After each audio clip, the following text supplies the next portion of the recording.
vast mesmeric multiverse, many stories begin and end in the most unexpected ways.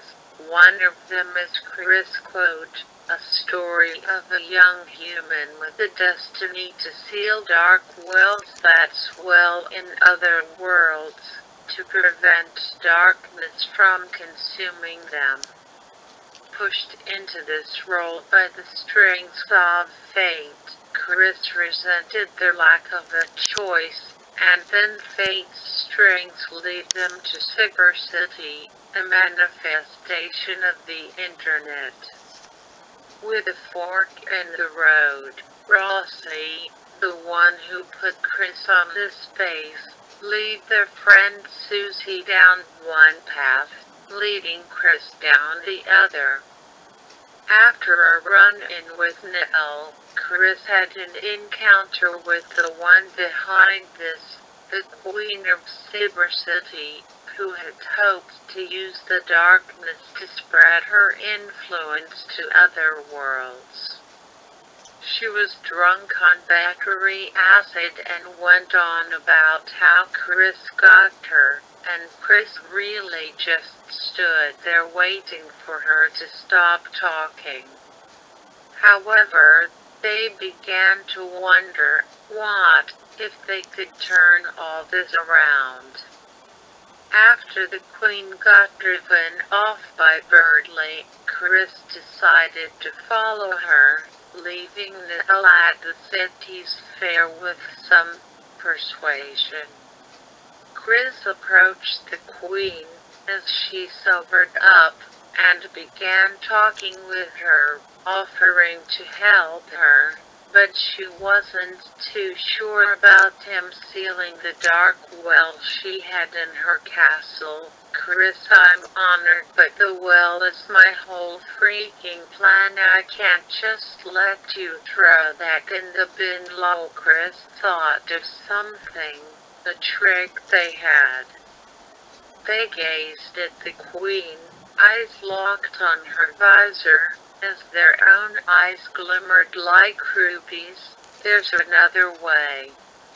If you want to make everyone smile, you've already got the tools for that. The Queen paused a bit, noticing Chris' eyes. Chris, your eyes look flipping weird. Is that a thing humans can do? Chris kept eye contact, continuing, it's a talent of mine. Just focus on my eyes and listen to my words. The Queen chortled a bit, but had trouble breaking away from Chris' gaze. Is this one of those kinks people look up? I'm flattered, but you are not my type at all. Chris nearly broke their gaze, but kept their composure. No, it's a trick of mine, and I can use it to help you. Oh, like a loyal peer, correct?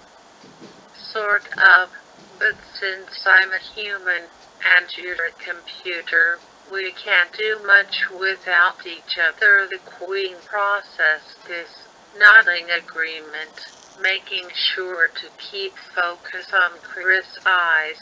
Fair point. Chris smiled, seeing faint red spirals form in the Queen's black eyes.